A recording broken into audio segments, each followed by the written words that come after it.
هاتوونەتە بناری قەندیل بۆ لای گەنجانی وڵات پارێز گەنجانی قەڵغان بۆ پشتیوانیکردنی لەوان و پشتیوانیکردنی لە گەریلا لەسەر ئەو لەشکرکێشەی تورکیا ئەیکاتە سەر کوردستان بە بەردەوامی.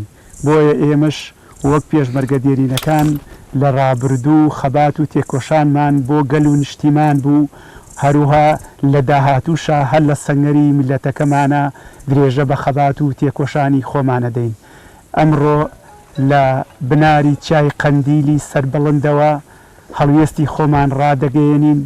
ئەو هەڵوێستەش بە کردارە بۆ ئەوەی ئێمە بچینە سەنگەرەکانەوە ئەگەر بێت و ڕژێمی داگیرکەری تورکیا هێرش بکاتە سەر ئەم ناوچەیە و پێویستە هەموو هاوڵاتیەکی نیشتیمان پەروەر، هەموو خەڵکێکی تێکۆشەری ئەم کوردستانە خۆی بکا بە گەریلا، خۆی بکا بە پێشمەرگە، خۆی بکا بە شەرەڤان بۆ دژی داگیرکەران.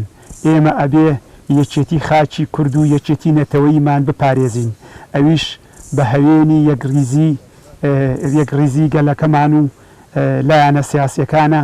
ئەگەر بیر و ڕاشمان لە یەکتری جیاواز بێ ئەبێ لەسەر خاک و نیشتیمانی کوردستان یەک هەڵوێستمان هەبێ، یەک پەیاممان هەبێ، ئەویش بە گژاچوونەوەی ڕژێمە داگیرکەرەکانە. بۆیە ئێمە ئەم پۆلە تێکۆشەرە کە لە ڕابردوو هەموو گەنجی خۆیان کردە قوربانی خاکی نیشتیمانی کوردستان، لە تەمەنی لاوێتیانەوە چەکی شۆڕجێڕیان کردوتەشان، ئێستاکەش هەمان گوڕ و تینیان هەیە بێن بۆ پشتیوانی گەریلا، بۆ پشتیوانی پیرۆزی خاکی کوردستان. ئەو قەندیلەی ئێستا ئێمە لە بەردەمیان ڕاوەستاوین، هیچ داگیرکەرێ نەی لەرزاندووە، هیچ داگیرکەرێ چۆکی پێدا نەداوە. بە درێژایی مێژوو بە درێژایی مێژوو قەندیل هەر قەندیل ئەمێنێتەوە و هەر بەسەر بڵندی ئەمێنێتەوە. بۆیە ئەوەی ئەگەر بێ خۆی تاقی کاتەوە با بێ لە قەندیلە گۆڕی مەرجان بۆ هەڵەکەندرێ.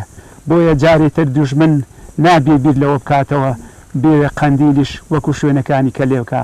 خەڵکی شۆڕژێر و خەڵکی قارەمان هەرگیزا هەرگیز ڕێگا بۆوە نادەن. ئێستاکەش هەروەها لە ناوچەی کەرکووکە ئەبینین داگیرکەران دەستیان کردووە بە سوتاندنی دەغڵودانەکانی خەڵکی بێتاوان، خەڵکی کورد لەبەرەوەی تەعریبێکی کێش لەوێ بەڕێوەیە.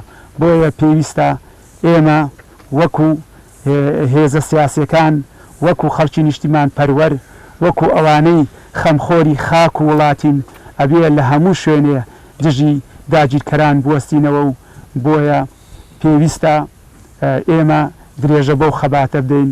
من لە کۆتاییدا ئەوەندە دەڵێم وتەکەی شەید دوکتۆر قاسم لۆ ئەبینمەوە ئەڵێ باشترین پاداشت بۆ شەیدان درێژە پێدانی ڕێگاکەیانە. ئێمەش هەرگیزا هەرگیز لەم ڕێگایە لا نادەین، هەمومانە بین بە قوربانی خاک و نیشتیمانی کورد و کوردستان.